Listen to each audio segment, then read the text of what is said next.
escapade hebdomadaire. Elle nous emmène à Wangenbourg-Eggental cette semaine. Les vieilles pierres ne manquent pas à Wangenbourg-Eggental. Pour connaître leur histoire, il y a ici deux érudits. Ils ont à eux deux presque 180 ans. L'une est incollable sur la chapelle d'Obersteingen, l'autre imbattable sur le château de Wangenbourg.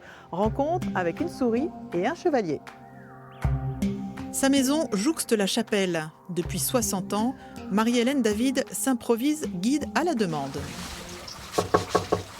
Chaque fois que par la fenêtre je regarde et que je vois des gens qui prennent des photos, je me dis, bon, je vais aller les voir, à quoi vont-ils s'intéresser? J'essaie que ce soit eux qui soient demandeurs, si vous voulez, qui me disent, oh, moi c'est le grès des Vosges qui m'intéresse, d'autres me disent, moi c'est le côté religieux qui m'intéresse.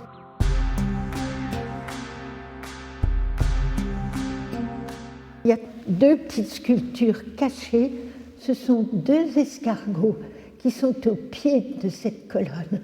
Et l'escargot, par sa spirale, représente un peu l'éternité ou l'éternel recommencement. Et je suis très fascinée par ces escargots.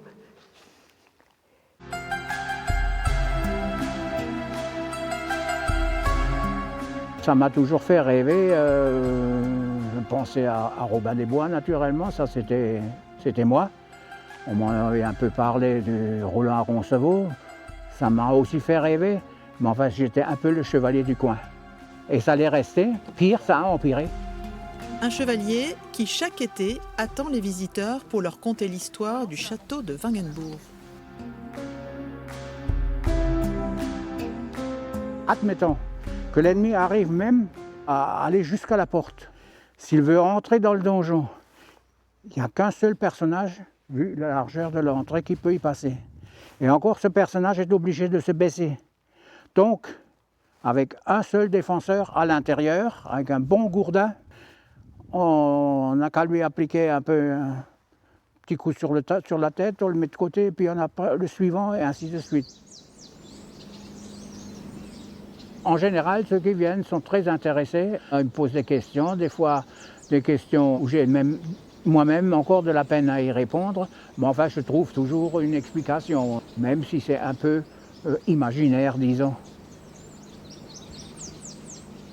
Après un château médiéval, c'est demain une maison de 1968 que nous découvrirons. Elle fait partie de ces maisons secondaires qui sont peu à peu rachetées par de jeunes familles. Grâce à cette jeunesse qui revient, Wangenbourg-Eggental fait partie des rares communes du secteur à ne pas perdre d'habitants, bien au contraire.